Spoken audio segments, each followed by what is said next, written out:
Thank you for that, Jane. Good afternoon, everyone, and welcome to the ePrivacy webinar from the most beautiful and scorchingly hot city of Edinburgh. And it really is looking splendid in the summer sun today.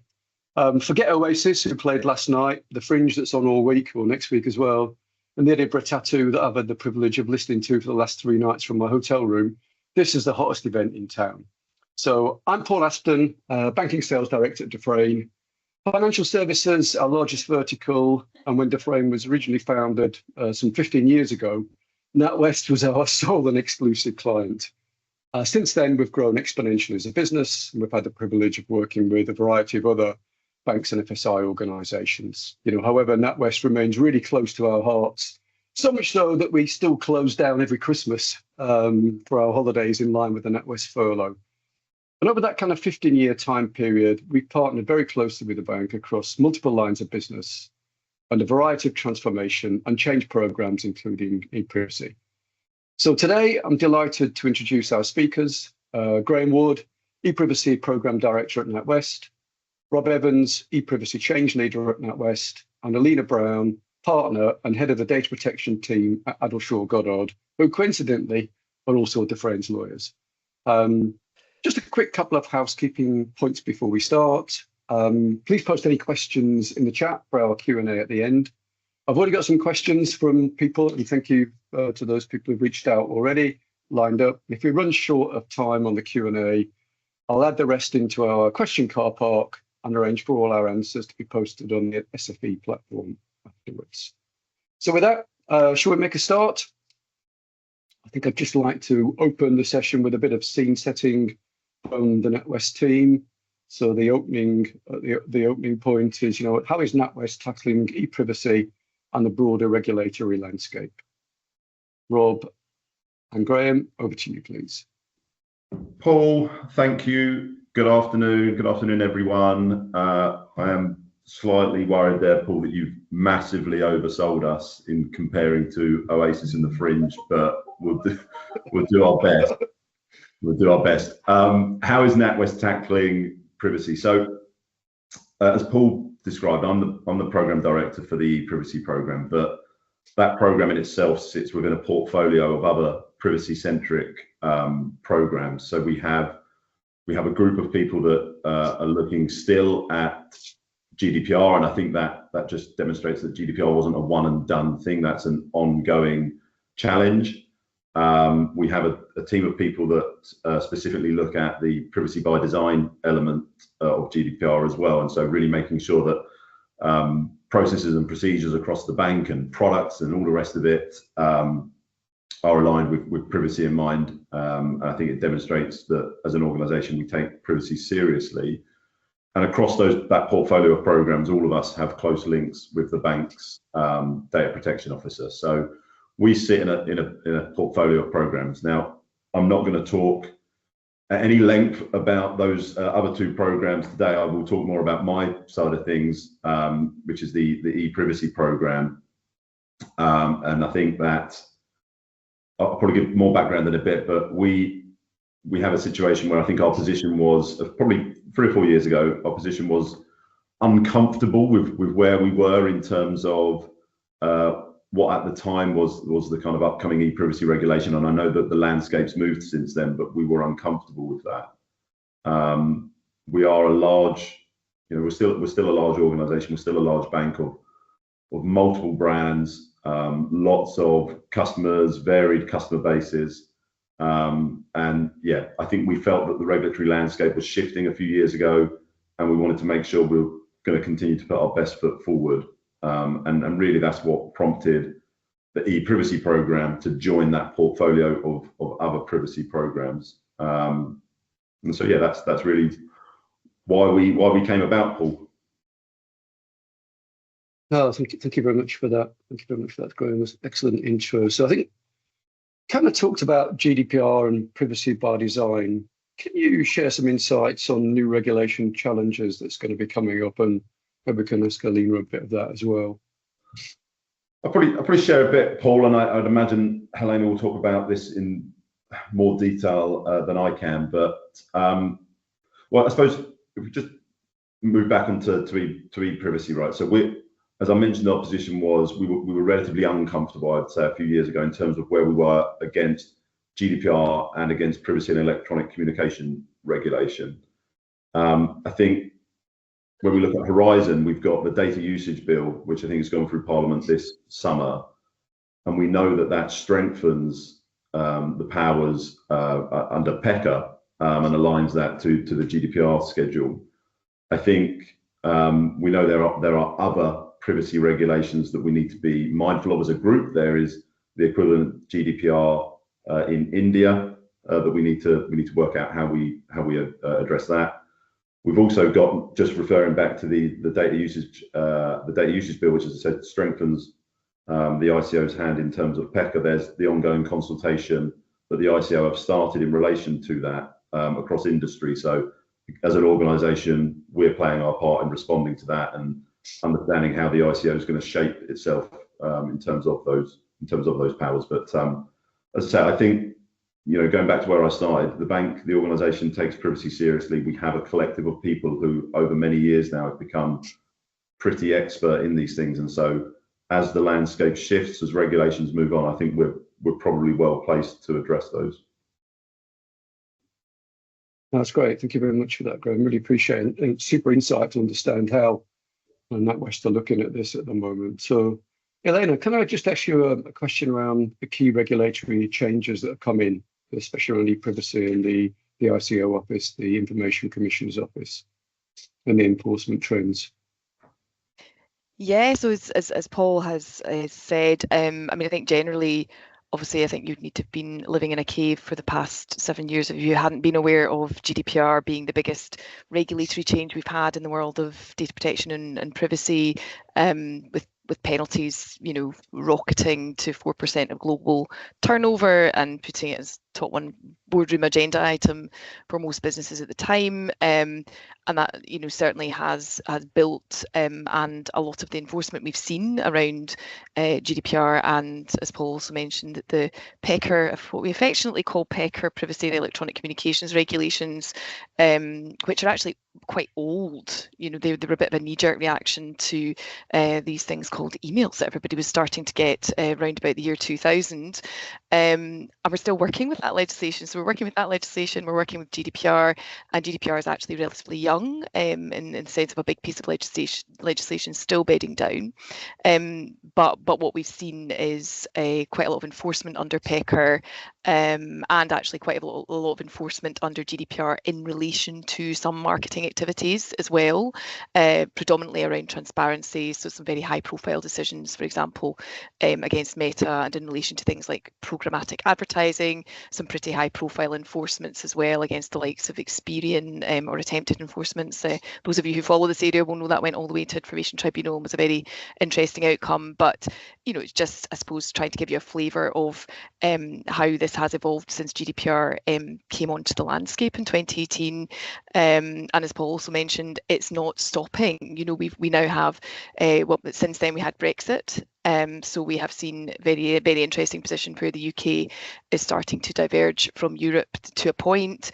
We've also got since 2018, a global landscape on privacy evolving, which just didn't exist again in 2018. So we're now seeing privacy regimes that the sun doesn't set on. Privacy regimes are all, many are GDPR based, but some are different, US, India, DIFC, Australia.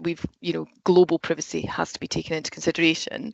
And in that context, I suppose, also the use of data has become much more sophisticated. The opportunity with data, at the same time we had a global pandemic, everybody went online, digital transformation rocketed. So the need to, and Gen AI has exploded onto the scene, the need to responsibly harness data, but also the need to responsibly take advantage of that opportunity there is absolutely key. So we see all of that in the practice at Addleshaw's, in the data practice. In terms of new legislation, again, we have the Data Use and Access Act, which is very new. It was just passed in July, and it again just changes the dial. I think the main thing, really, the headline from that is that the penalties under PECR previously was a maximum of £500,000 fine that will go up to 4% of global turnover in line with UK GDPR, which is pretty eye-watering. And you can see in the pattern of some enforcements under PECR to date that had the ICO been able to fine more in certain cases, it would have done so because you were getting close to that £500,000 maximum. So that is changing the risk profile as well. Cool. Thank you very much for that, Elena. It's very interesting. And kind of Rob and Graham, obviously we've talked about the NetWest team not being regulatory experts, but being change program experts, right? And I think we've had several conversations really around that. But Rob, could you share with us really what was the NetWest problem, the solution and the outcome, without obviously diverging any commercial incompetence or sensitive information, please? Yeah, I'll try, Paul. All right, so I'm specifically going to talk in the context of we're a relationship bank. We want to be able to talk to our customers. We want to be able to market the products and services that we offer to our customers. And so specifically, I'm going to talk about marketing and marketing permissions. So we have a relatively large customer base. We've got circa 20 million or so customers across the different brands under which we operate. We have personal customers, we've got corporate subscribers, we've small business customers, club societies, the whole range. And each of those customer types brings a unique challenge. I've also, I've covered the fact we're multi-brand. We've got customers that span across those brands in many instances as well and might have multiple different relationships with us. We might have customers who are a personal retail banking customer of ours, but are also a director of a business. And again, that just brings different challenges for us.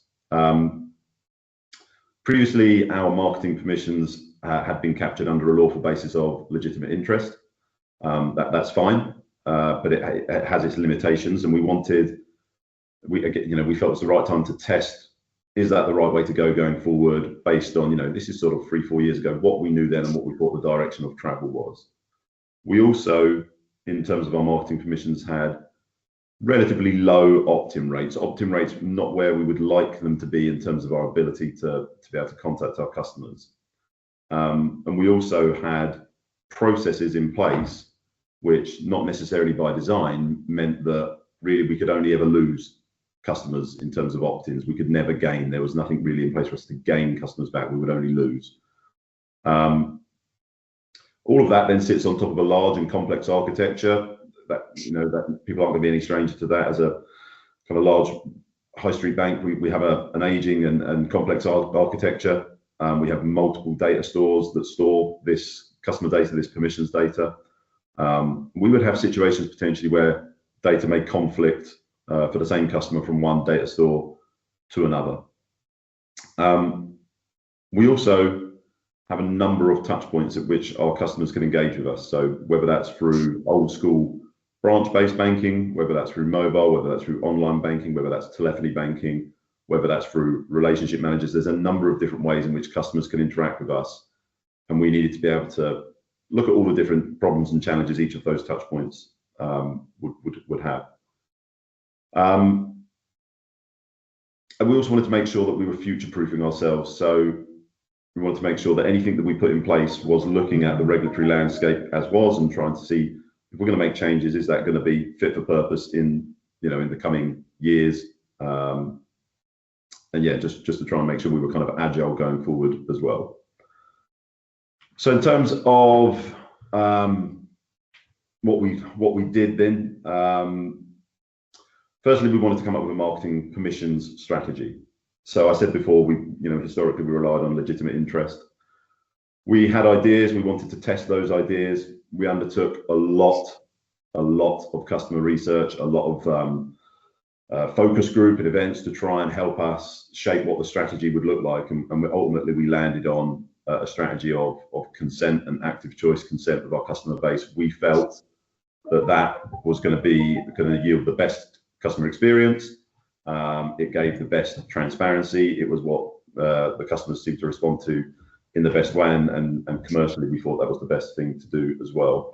And I suppose on that point, in all of this, as we were defining our strategy, we wanted to make sure that the regulatory standards, we were not just being driven by by the regulatory standards, that we were also being driven by commercial opportunity as well. What was the best way of going about this? And so we felt that consent was going to be the gold standard from a reg point of view. And as I say, we future-proofed ourselves, and we felt it was best commercially as well. And ultimately, we've seen that customers have reacted well to that. Just lastly then, as I've probably talked enough, is what did we do? Well, ultimately, we have a challenge of across those 20 or so million customers, we need to get new permissions for them. That really is the strategy. We're saying we essentially want to wipe the slate clean, right? If we're going to change from legitimate interest and those legacy permissions that in all cases we can't, be certain that we trust or not, we need to get new permissions from our customers. So we need an engagement model. We need to be able to speak to those customers. And that's a challenge in itself, as you can imagine, across that larger customer base. You've got to work out how we're going to do that. We also needed to make sure that as new customers come on board, and fortunately we do onboard new customers every day, that the journeys for onboarding collect permissions in line with that strategy. So we've gone to that effort of defining our strategy. We need to make sure that that is now implemented in all of the journeys where it's appropriate to do so. Onboarding is one of those. And then probably the last point I'd make around strategy is a crucial piece around contact data. So having adopted a strategy of consent, we're very mindful of the fact that consent's not transferable. So you can't transfer that consent on say email address 1 to email address 2 as customer changes their email address. That added its own challenges because there's a number of other customer journeys and touch points around changing their contact data. And we knew that whenever customers would change their contact data, email address, postal address, phone number, and so on, that we would need to be able to surface the marketing permission again at that point for that specific channel to say, look, previously you were opted into marketing, let's say for email. Do you still want to be marketed to by email on this new email address? And that it gave a whole additional set of challenges because the number of touch points for updating contact data are multiple and well used. So look, I kind of covered a bit of there what our problem was. I've gone into probably as much detail as I can or as I've got time to in terms of our solution. In terms of outcome, I've said a few times now that was 3.5, 4 years ago. We're a long way down the journey now, a really long way. We have seen increased opt-in rates to marketing. So that commercial opportunity that I talked about, the fact that we had low opt-in rates before, we're in a much better situation now. We are in a situation where we can't just lose, we can gain as well.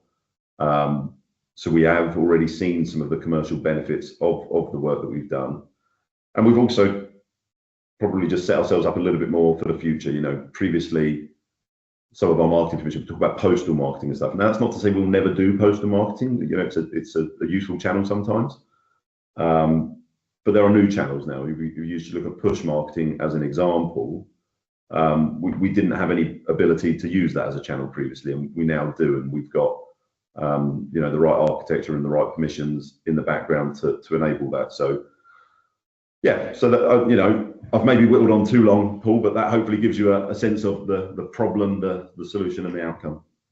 Yeah, I'd never say you'd whittle on too long, Graham. You know that. Yeah, I think probably just to add the part in there, Paul, that from a technology standpoint, we have kind of evolved quite considerably in here. That the whole premise of capturing of permissions comes with the associated metadata and audit information, which not only do we need to keep from for example a SaaS perspective, but it also helps us understanding how customers are interacting with the journeys that we are providing, but actually using a new kind of centralized data store as enhanced our kind of data management obligations. So consistent validation rules, consistent data structures, all of that is in place to ensure that when people are consuming the permissions, and that's where for us the biggest risk is the usage of permissions, that kind of uniform approach is understood and people are using the right permissions in the right way, and we're not overloading the customers. So it's a huge, for us, a huge benefit is obviously with every challenge becomes an opportunity, is to bring that straight back down to kind of a granular level and give us give us the confidence. We have been able to kind of decouple the risk of releases by introducing the new technologies. Graham mentioned about different ways that we can capture permissions through the avenue of contact details. We don't want to bring everything down, right? We want to do it in a way which is has very little disruption, and decoupling those kind of bigger deliveries allows us to do it in a nice and safe and kind of autonomous way. Ultimately, it's very simple to obtain a permission if that's an opt-in or an opt-out.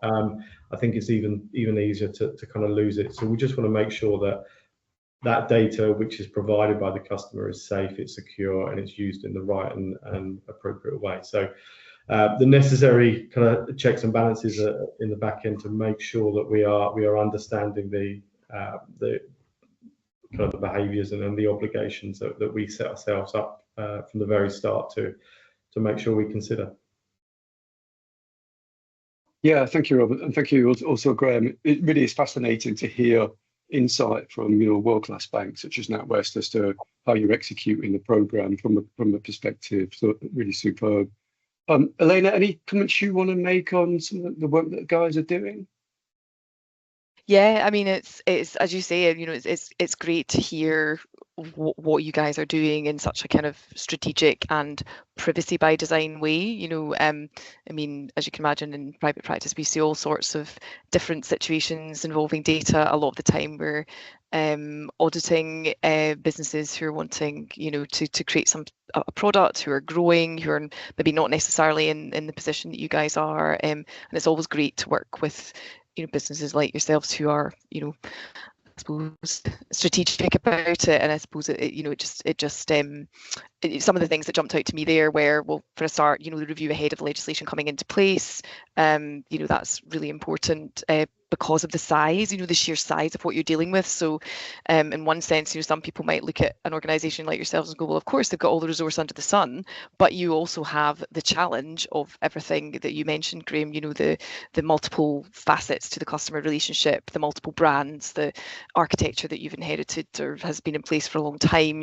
These are not just isolated problems. We see these in every project that we do involving data.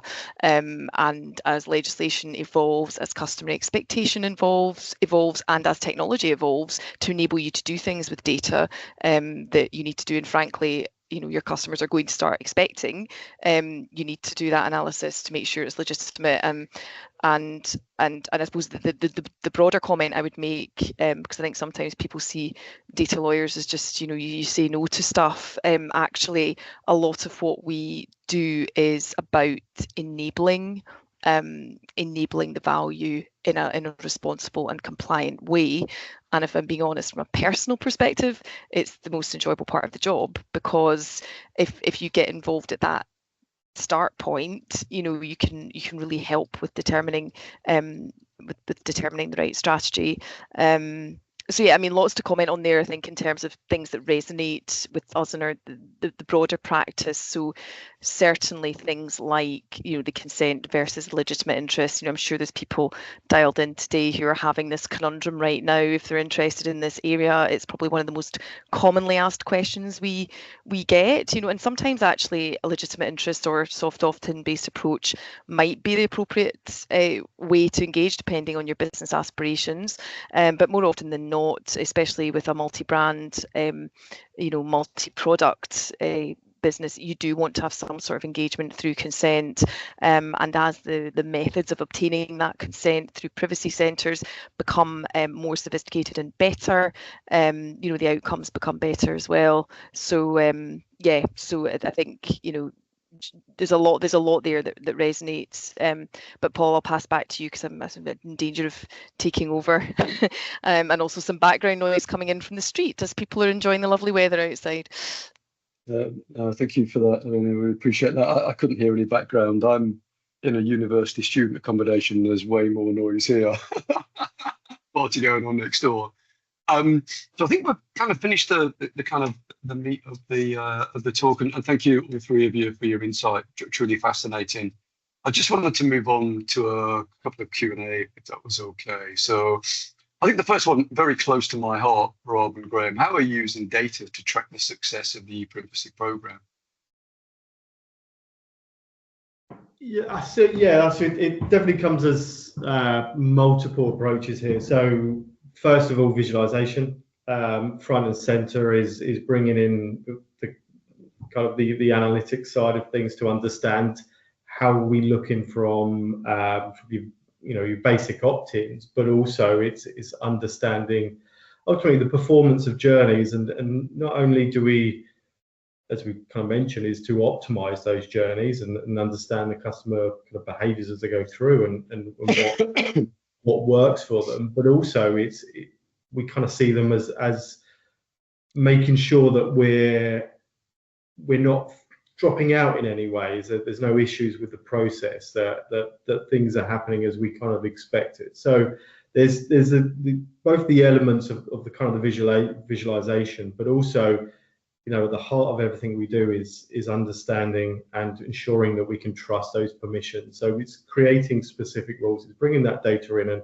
and measuring those rules against what we're receiving to make sure that that we sustain and maintain that position, that we're not dropping out because we've identified processes introduced without the permissions question as an example. So data is at the heart of kind of everything we do. The kind of the ethical usage of it is absolutely vital for the kind of customer-centric design of the journeys that we're delivering. But yeah, I don't know if you want to. Yeah, no, I think so many times we've described that. So I said earlier, look, we sit as a portfolio within a portfolio of privacy programs, but Rob and I certainly, and most others in the program, I think, would describe ourselves as a data program.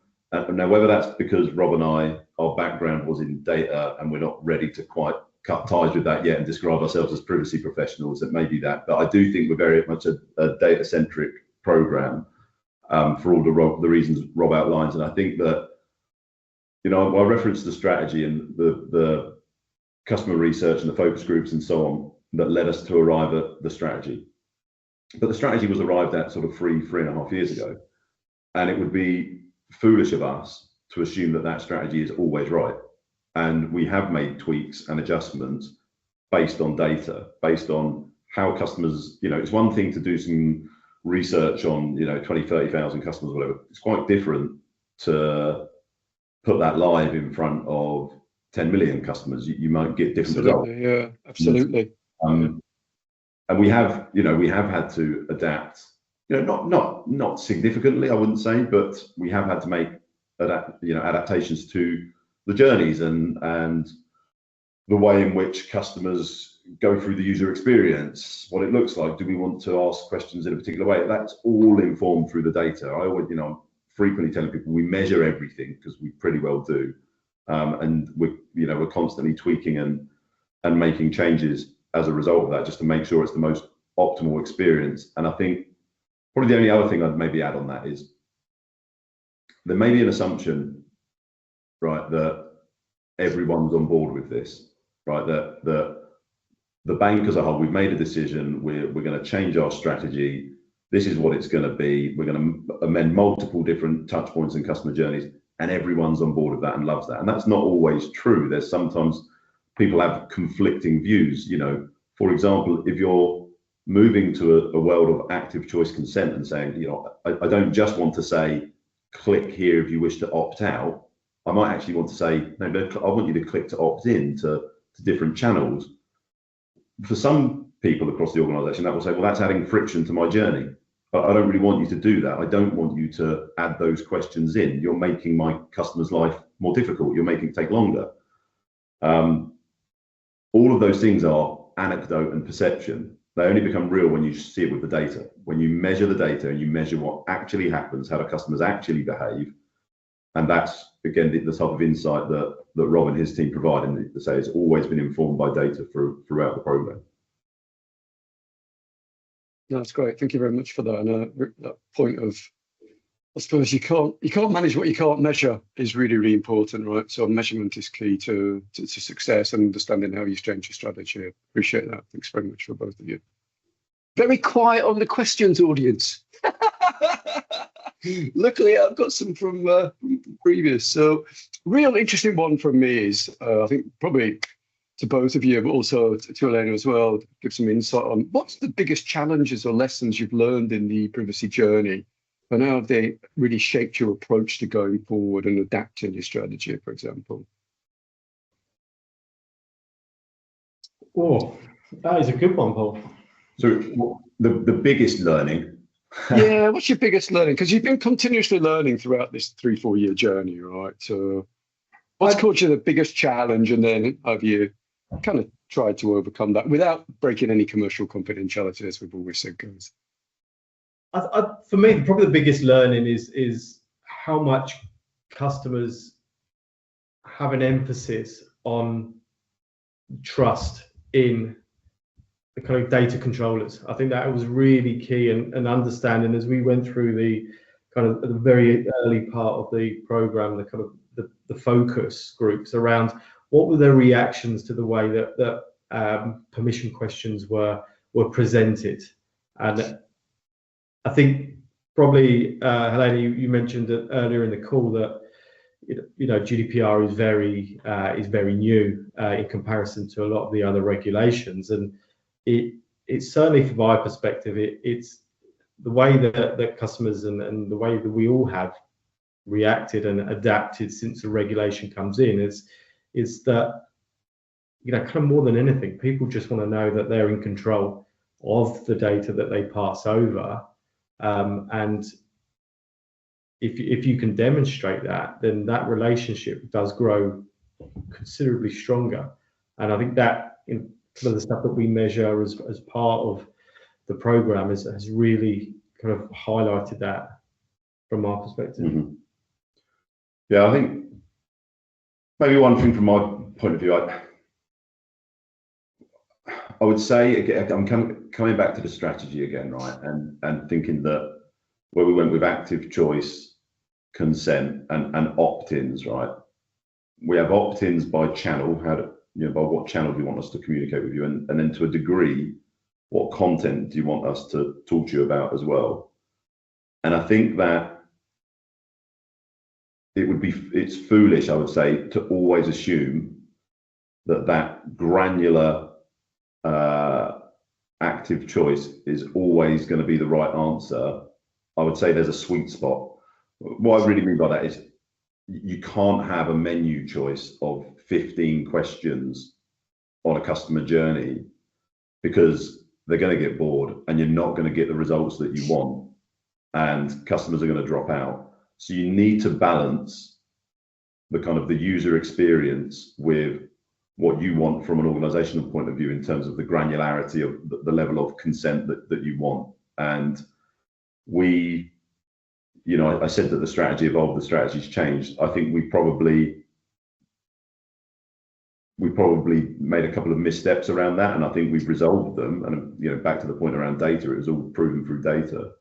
But I think that if you go back and look at that, we're all customers ourselves. If you look at something and think that seems like an awful lot of questions, it probably is an awful lot of questions, and you may want to revisit it, before you put something live. Okay. No, thank you for that, both Rob and Graham. Elaine, anything you wanted to add onto any of those questions, just to close it all? Yes, I think I have two.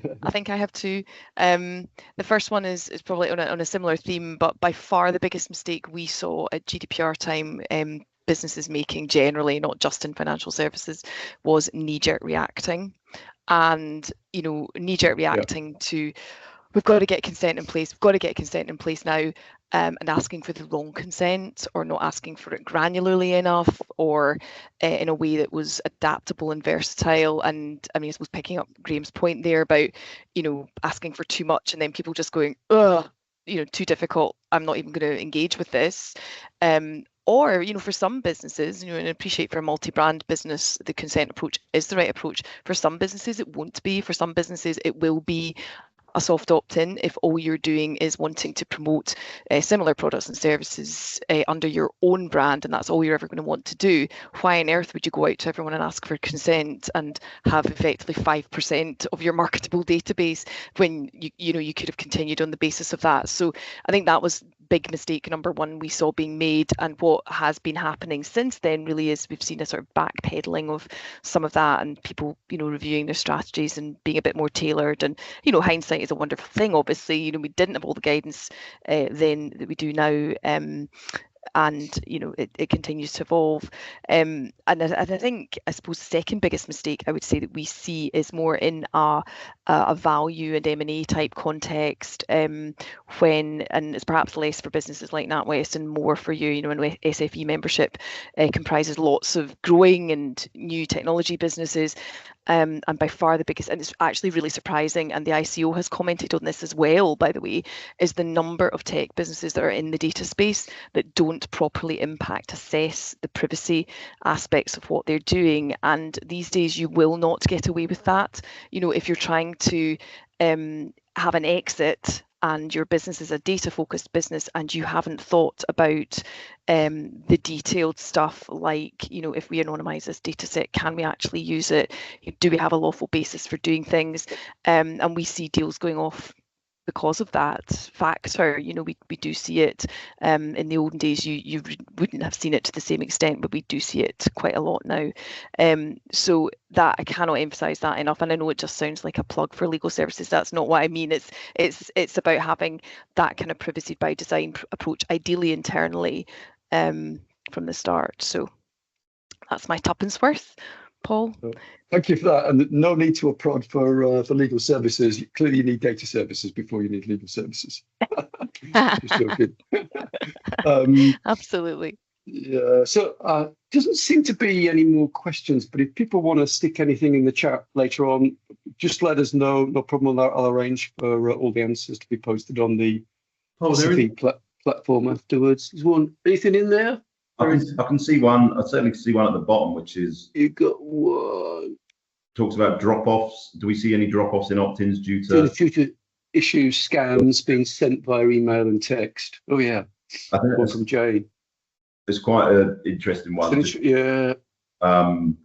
Because it is one that we encountered on the way, right? So again, 3 years ago, SMS was one of our channels. It was something that we looked at for marketing. It's something that we captured, and that was at that time something that we were going to continue to capture. And in fact, we did continue to capture it. But going back to that point on sweet spot, what's the right number of questions to ask? What do you actually want? The more and more we looked at it and thought, do we really want to market customers via SMS? Because of that exact point around connotations with scams. And ultimately we looked at that and thought, I'm not sure that we do. I'm not sure that right now, that's not to say things will ever change. Again, I come back to the point that the strategy can evolve. But right now, in the landscape as it is today, do we want to market via SMS? And ultimately we arrive at an answer of no, we don't. And therefore, actually, that's a good opportunity to optimize all of our journeys that capture. Just take that one out. That's one less question. If we're not going to use it, don't capture it. Yeah, I think as well from an email perspective, we do track opt-outs and kind of the levels of opt-outs, and we've spent a lot of hard work coming up with a strategy, coming up with a delivery. What we don't want to see is a kind of deprecation of volumes. We want customers to be happy in what they receive and keep their permission. So yeah, not so much from a kind of scam perspective, but that is one of the metrics that we are kind of heavily tracking at the moment as the kind of marketing teams drive those campaigns out. Yeah, no, thanks for that, Rob. I think, as you alluded to, keeping confidence in the customer base is key here, right? Yeah, thanks. Just check. Well, I think there's a question there as well about ownership of advised customers in the sense of legitimate interests and communications. Which how do you manage? how do you manage advised customers? Who owns customers in a sense of comms and legitimate interest? Do you want to take Yeah. that one, please, Alina? Thank you. Yeah, well, I've been interested what Graham and Rob's thoughts on this are as well. But I think from a legal perspective, you need to be really careful about you using language like ownership of a customer, because privacy is a rights, the right that everybody has, and you can't own a customer in that sense. So I think looking at this from a kind of certainly privacy perspective, what you're really saying is who has the right to send the communication to the customer, and how do you manage advised customers in that context. And I think, of course, it is possible for two data controllers to have a relationship with the same customer. You just need to be really clear with that customer who is going to be contacting them and how. And this then leads into the point about who obtains a permission from the customer when it's an advised customer for marketing. And there's also potentially a point in here about marketing messaging and service messaging, because clearly service messaging from a legal perspective is different, and you may have a need to communicate with a customer about the product that you're advising them on, or the product that they've bought, and there might be two different lines of communication there. But in terms of marketing communications, that's a separate thing. So there's lots of things going on in that query. But I suppose the main point I would be making, and it would be on for far too long, and you'd all be yawning by the end of it if I went into the full detail. But just suffice to say, there are ways you can structure things to be clear with customers in the scenario where it is agreed that both parties will be able to communicate. Obviously, if it's not agreed that both parties will be able to communicate, if there is in fact a party that is still using the personal data of the customer and has to use that personal data, they still have to provide a privacy notice in some way, shape or form. So I suppose in a word, it's about collaboration. Obviously, that you can have intellectual property rights as well in relation to a database of customers. That's completely separate from data protection, and the two need to be addressed separately, but to make sense to the customer. And clearly there can be commercial arrangements as well as to how you communicate with customers, but you do need to be careful about that as well, because as soon as you have a commercial arrangement which says we'll do this and you do that and we'll do this and you'll do that, you then risk becoming joint controllers. You then risk potentially joint and several liability to data subjects as well. So I'm just suppose giving you a sense that this is not straightforward legally. Perhaps Graham and Rob have some thoughts on this that maybe are a bit more straightforward. Yeah, I mean, I suppose when I think about advised customers from our point of view, generally my mind would go towards our kind of wealth managed customers. That's where there is a relationship manager in place. And I think for us, then to my mind, I'd look at it as unsolicited and solicited marketing, right? So mass marketing sent from a centralized location to for example, we have a new investment product, talk to your relationship manager if you want, if you're interested in it. That's the kind of, if you like, the unsolicited, the mass marketing piece that relies on the permissions that we've talked about. It's going to rely on the consent that we've kind of covered in detail. The sort of more solicited angle is it may be in a typical relationship meeting of client and relationship manager, where relationship manager says, can I talk to you about this product that we've launched? I think that's a quite different form of marketing. And so I don't know if that's a great example, but that's kind of how we deal with advised customers in the context of what we're dealing with.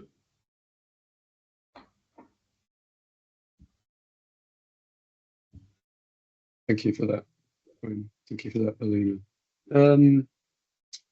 Fascinating 47 minutes I've just spent with you. Absolute joy to be here. It really is. We could listen to you forever, particularly the intricacies around both what NatWest are doing in terms of real life examples and Alina's spin on that as well and picture around it. So really superb. There's no more questions. I think I'll just wrap up if that's okay, guys. I think firstly, a huge thanks to Jane and the SFE for hosting today's event. And of course to Rob, Graham and Alina for sharing your insights and perspectives on a real fascinating and important topic. I think here's my key three key takeaways from today. Very close to my heart, obviously, data and data management is at the heart of the ePrivacy program, and you absolutely alluded to that, Rob, and thank you for that. I think, as I think you also said, financial institutions and other organisations can leverage ePrivacy as a strategic opportunity to build trust, but also confidence in the customer base.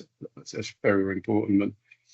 And the third one is there are really commercial opportunities for organisations to explore around the ePrivacy program. I know we couldn't talk more about the outcomes that you've seen simply because they're commercial in confidence, but I think there's so much more to discuss on that. Clearly, the conversation is far from over. As I said, there's a lot more to explore around data and the evolving regulatory landscape. And on that note, we're going to be hosting an intimate roundtable dinner as a follow-on to today's session. For anybody's on the call, if you'd like to take part, please register your interest with the SFE. Once again, thanks to Jane. That kind of brings us to an end. And before we officially close, should we just do a quick round the world, well, round Edinburgh, for any final thoughts? Elena, anything you want to just finish off with? I suppose final thought from me is remember the customer. Actually, I think this was a point you made earlier, Graham, but this can be a complex area of law. It's changing all the time. Fundamentally, it's about human right to a private life, actually. So if you have a conundrum, think about how would I feel if this was me. Put your own personal customer head on, and you're probably not going to land too far where you need to be. Well, thank you for that. Thank you for that. Graham, Rob, anything from you guys, just as a final thought? I'd probably pick up on a point Rob made earlier around how you deliver sort of big programs like this successfully, right? It feels sometimes like it's too big, it's too complicated to try and make all those changes and deliver to all of those millions of customers. And I think you've just got to try and break that down into sensible bite-sized amounts that you can tackle on a sort of release by release basis, and it's just release what you in a sensible way. Check whether it works, check whether customers are engaging in the way that you want, and then move on to the next one. You're never going to get it all done in one go. It will take some time before. Yeah, I think the size and scale of your opportunity of your customer base and the program you run, it's just ginormous, right? It's absolutely huge. So thank you for that. Jane, anything you want to add from the SFE perspective? Just to say thanks everyone for joining, and thank you, Paul, for hosting the session so professionally for us. And obviously thanks to my lovely members, Addleshaw and NatWest, for sharing their insights and expertise with us. We will share the recording on the platform as well, so feel free to share that with anybody in your business. And as Paul said, if you're interested in the roundtable dinner, please get in touch and we will get back to you with more information. Well, thank you for that. Thank you for that, Jane. And once again, thank you to the SFE for hosting. So I think that kind of just brings it to an end. And I wish everybody a wonderful rest of the day and a stunning evening if you're out in Edinburgh. I no doubt will see you in a karaoke bar somewhere. Thanks very much, everybody. It's been an absolute pleasure. Thanks, everyone. Thanks. Bye-bye.